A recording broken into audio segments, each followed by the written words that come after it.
Suppose your lordship had an MLA who resigned to fight a new election, and the speaker, there may be bizarre cases, I don't know, speaker said, no, I disqualify you. How long will it take a court to give a stay of that order, Malus?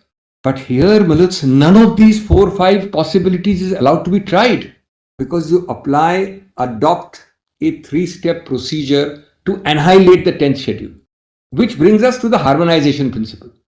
I'm not going to cite law, Malus, about harmonization. From ordinary petty contracts to constitutional law, your lordship's first principle is harmonization. From statutory, delegated legislation up to the constitution. Malus, I want to make the different point here that why did the 10th schedule come? Malus, we'll read Mr. Ashok Sen's speech in Malus, when he piloted this 85 thing. The whole purpose is that you have come through a party seat, you go and face the electorate again, whether with that party, independent, or a third party. That's the whole long and short of this, Malus. Malus, have your lordship ever heard this happening except in some very rare cases in England or other democracies? There's no concept, I've come on a party, I'll either resign or I'll just leave that and fight again from another party. That was the whole purpose of this. But what you are telling the court is that no, I will affirmatively not resign. I will not go to the EC. Why? Because I'm scared that somebody will disqualify me. But then what was Mr. Ashok Sen enacting in 1985, Malus? It's enacting a power of disqualification for changing a party.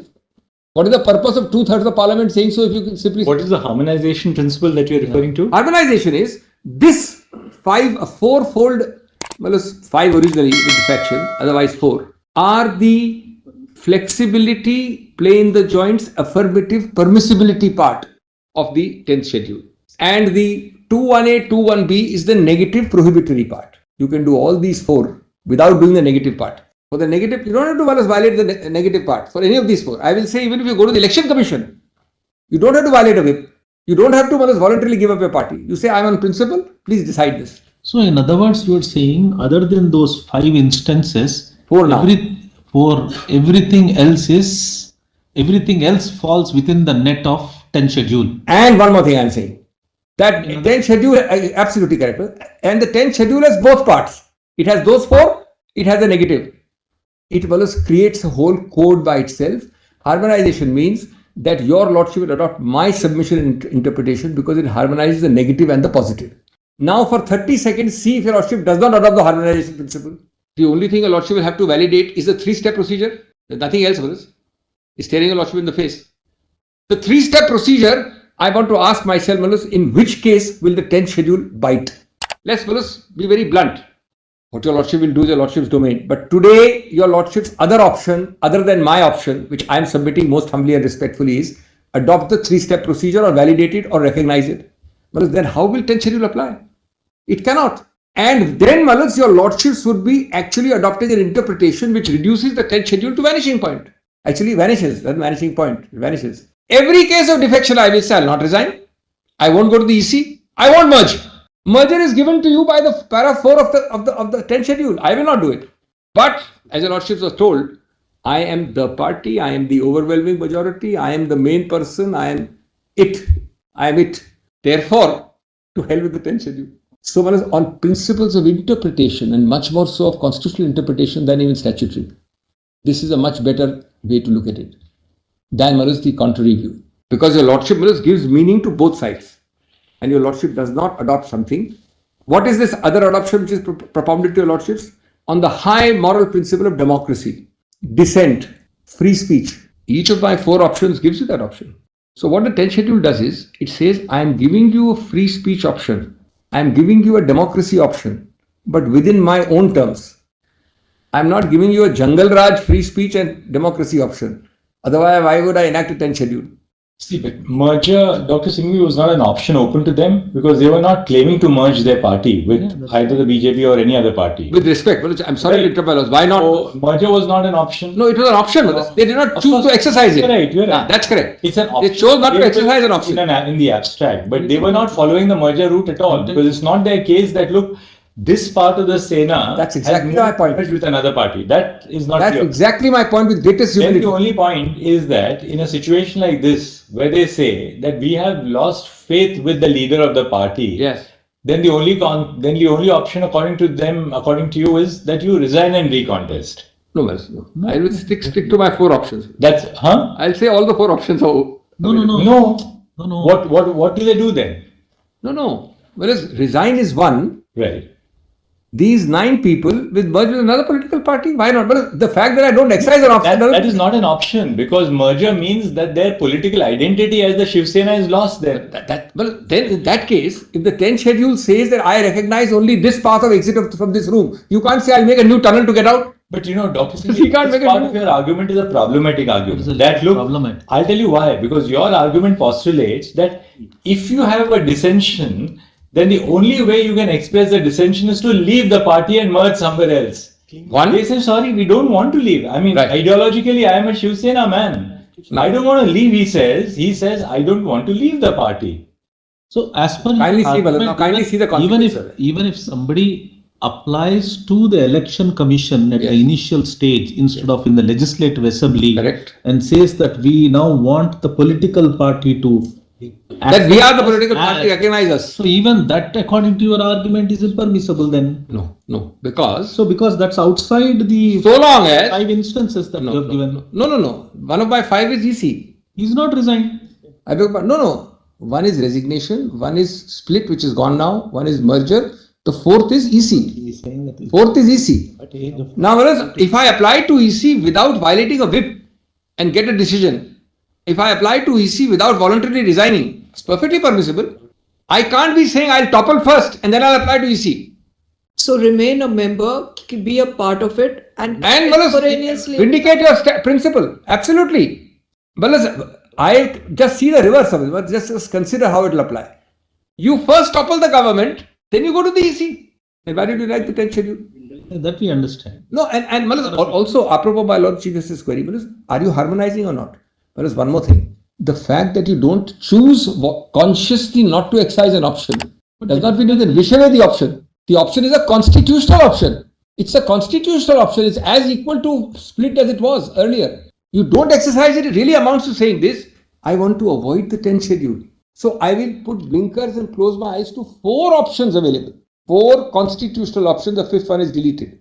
And I will choose a new option, which is only the 3-step procedure. First, disable the speaker. Second, approach the governor. Third, be sworn in. See, the negative prohibition in the 10th schedule is twofold. 1, voluntarily giving up a membership, and 2, defying a whip, 21A, 21B. The 10th schedule certainly does not have any provision by virtue of which there is a prescription if you do not give voluntarily, if you do not give up the membership of the party, and yet exercise the right of working your remedies within the party.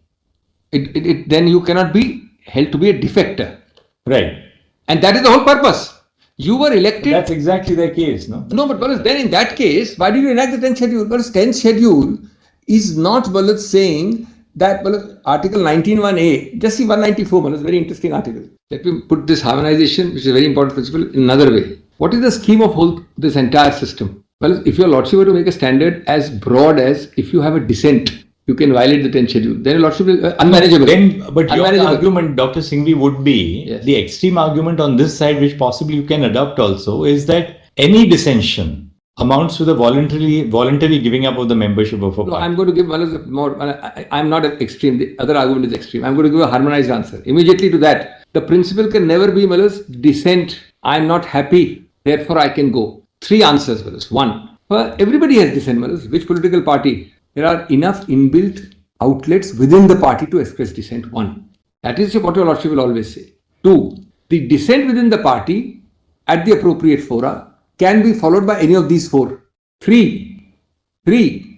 You, if you are having dissensions and you are not satisfied with the party system, then you will simply express it that I am resigning or doing going away with 9/10 of the people.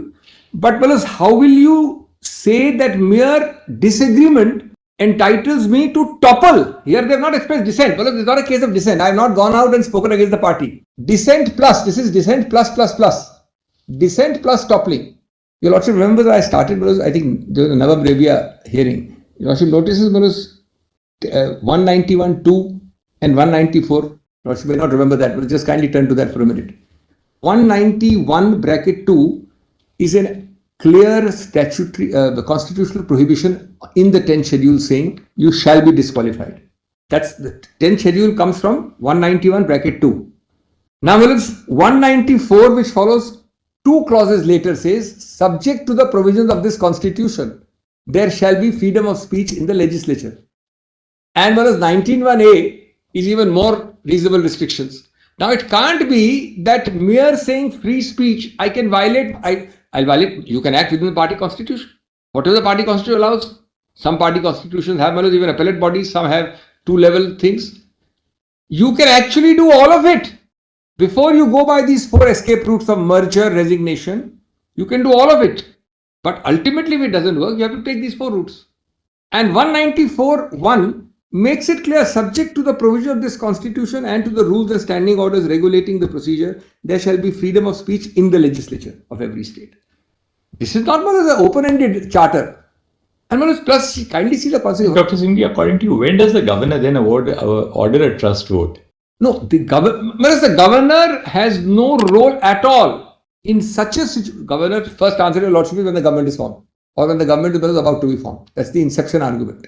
The governor will never come into a 10th schedule situation. It's what is your lordship considering an intra-party dispute? At the end of the day, what is this? Dissension. I don't like you. Intra-party. How does it come to intra-party dispute? How does it even recognize it? There are all kinds of feuds going inside parties. How does my lord lay down in English language a judicially manageable standard to control the governor peeking into intra-party disputes? It will be the thin end of the wedge. This is nothing but political party intra. The governor will deal with some constitutional issue or something relating beyond intra-party. And how will the governor deal without any specific article, mind you? In a sense, superseding and overdoing the 10th schedule, which is a constitutional article, with 191(2), which we tend to forget. 191(2) read with the 10th schedule. Step 1 was, as we saw, the three steps that you told us. Just Yes. 1 second, I'll just go back to it. Correct. Notice of removal to the speaker. Yes. Resolutions given to the governor and the act of being sworn in as CM. Correct. There's one step earlier, probably one step which you can also add there, which was the governor's trust vote communication. I'm grateful. Right. Now, 4-step procedure. Suppose, notice of removal of the speaker, we are not really called upon to adjudicate upon the validity of the... Except in Navam Rebia. Your lordship, if your lordship chooses to refer, would have that issue. Navam Rebia, if we choose. In the broad, I'm saying it arises. I'm not saying your lordship may have to for this case. I'm saying that's the core issue. I'm saying it's an issue. The governor asked for a trust vote. Yes. 2 ways of looking at it. While the governor had material to call for a trust vote, in which case a further issue would arise as to whether he was justified in calling upon Shinde to form the government. Picking out a person and saying... Picking out a person, because Correct. Even assuming that the governor had material to call for a trust vote, what is the basis for picking out Shinde? Second, that the governor had no material to ask for a trust vote. That there was no valid material at all on the basis of those 3 circumstances. That's a core question. And that goes to the heart of the matter. If I may digress for 30 seconds, Mr. Tushar Mehta was right when he quoted the couplet. But perhaps didn't realize that the second sentence applies against him. He quoted Bashir Bhadra to say, "Chup rahe to galat fehmiyon और गलत फहमियां और भी बढ़ी, उसने वो भी सुना जो मैंने कहा नहीं, उसने वो भी सुना जो मैंने कहा नहीं." The governor in his letter at 326 PDF talks of a resolution to exit the government, which doesn't exist at page 55 as the resolution itself there. So he's hearing things jo kaha nahi. The resolution doesn't say that we are exiting the government. Yes. So he heard something. We had wanted to. Well, I found a more appropriate one for Mr. Mehta. I found a more appropriate phase for Mr. Mehta. Not Bashir Bhadra. So the only question was whether there was a valid exercise of power by the governor to call for a trust vote. And but what happens if we come to the conclusion that there was no valid exercise of power by the governor to call a trust? Everything false. Everything false is very... I'll be dealing with Boman. That's the core question.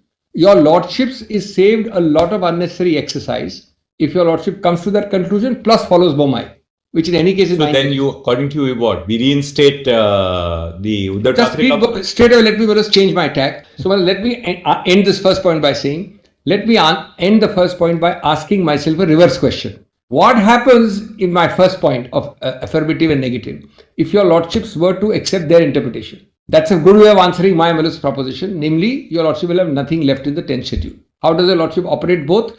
The 4-step or the 3-step becomes the norm.